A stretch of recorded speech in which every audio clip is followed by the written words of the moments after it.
All right, so I got a box. Inside this box is something from Rhino Rescue, because the other day they saw the post I did about using some of their medical supplies, their bleeding control kit specifically to assist an elderly gentleman that's a vendor at the gun show. So they reached out, asked if they could send me something to look over. And what they sent me is this med kit. So it comes inside this bag. It has a first aid manual and a casualty card. So basically just you can write down what happened, what wounds you see. This first aid manual, this is my first time seeing this, by the way, gives you some basic instructions for people who don't know how to do things. So that is fantastic. Here is the actual unit itself. All right, I have no idea what's in here. The pouch looks to be real good quality. Laser cut moly on there. This looks like it has a tearaway. Yeah, it's a tearaway thing, so you can have this moly strapped to whatever you want. Back of your car seat, your headrest, the side of your backpack, any number of things. Now let's see what's inside. All right. You got a little tearaway pouch on the inside. That is super nice. Let's see what's inside the tearaway pouch. You've got some gloves. You've got some lubricating jelly. Some more gloves. You have an eye shield in case somebody gets an eye wound. You can put that over. There is some sting relief, real useful for Florida. Burn gel. Sanitation wipes, a whole bunch of alcohol pads, a couple wound compresses, a couple sterile eye pads.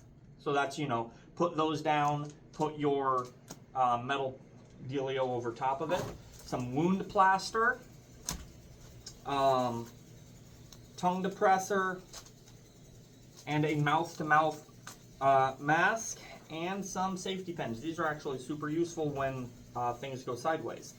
So I'm gonna get all this stuff put back in here because I want to keep everything kind of the way it is. So it makes it super easy for finding the different stuff when an emergency happens. Like if you know where everything is in the kit, it makes it much easier for telling people, hey, grab this, bring me this, and then you are able to render aid in the fashion that is necessary in the most timely manner as well. So let's see, getting everything put back in this little tearaway zipper pouch right here. I'm gonna set that there. All right, now let's move on to the main compartment. Let's see, what all do we have in here? We have a nasal airway tube.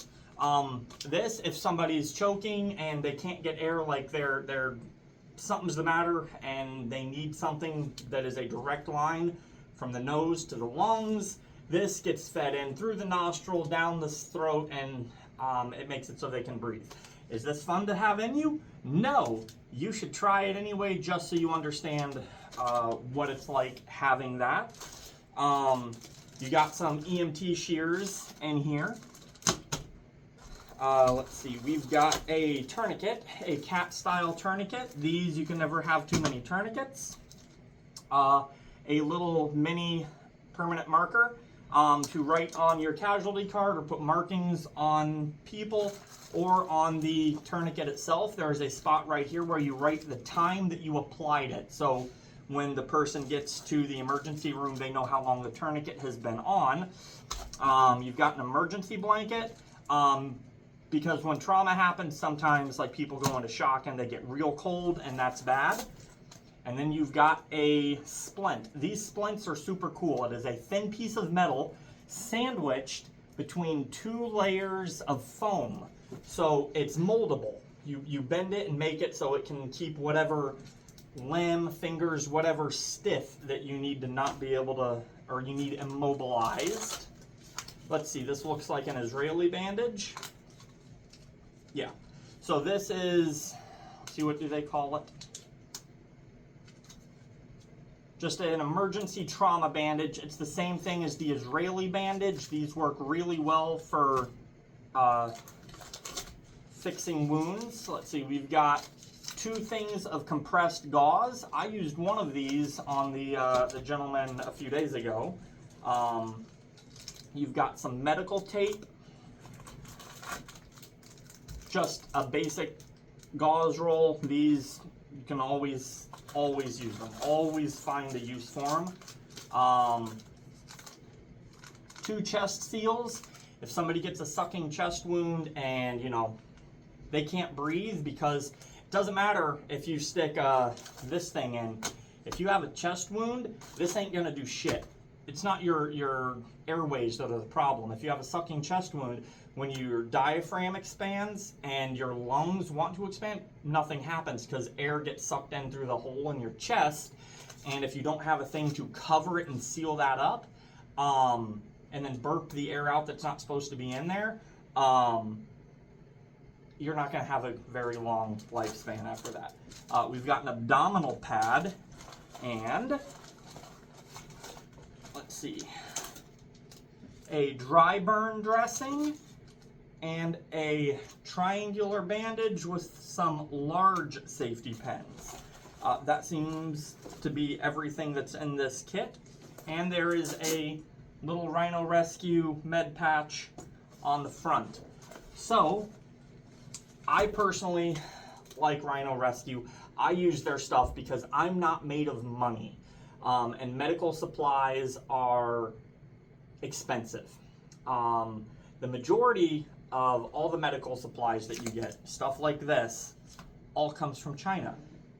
Doesn't matter if it's American Rescue, not shitting on that company, they have good products, but their products are too expensive. I discovered this company, I want to say at least a year ago, and I bought a bunch of stuff with my own money, and I have used it multiple times since then. They make really good products that are affordable, and they have a wide variety of products. The quality is there. Simple things like this first aid manual. If you're down and you don't know, all right, so like, let's see. Penetrating eye injury. There's little comics and the instructions are very simple. Let's see.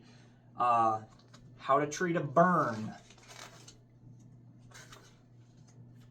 External bleeding, sprains and strains. Here's all the information you need to get those basically done. Here's the proper way to use the emergency blanket. Performing CPR. Here's the basic instructions on how to perform CPR. Now, I still recommend that you all go out and get medical training so you know how to use all of this stuff properly. But it is extremely important that you always carry medical supplies with you, because you are far more likely to come across a situation where you need to use medical supplies and assist somebody, either stopping the bleeding, helping them breathe, or just any number of things, like maybe immobilizing their arm because they broke it and, you know, they're not thinking because they're in shock and you don't want them to injure themselves more. But get yourself medical training, get yourself medical supplies, and this company makes stuff that you can afford, and they are called Rhino Rescue. I will have them tagged down below. You guys are awesome. I will see all of you later. I'm going to pack all of this back into the bag the way it was, and I'm going to go strap this in my truck to the back of my headrest, because this is a fantastic little kit. And Rhino Rescue, I really appreciate you sending me this. You guys are awesome. I'll see everyone later.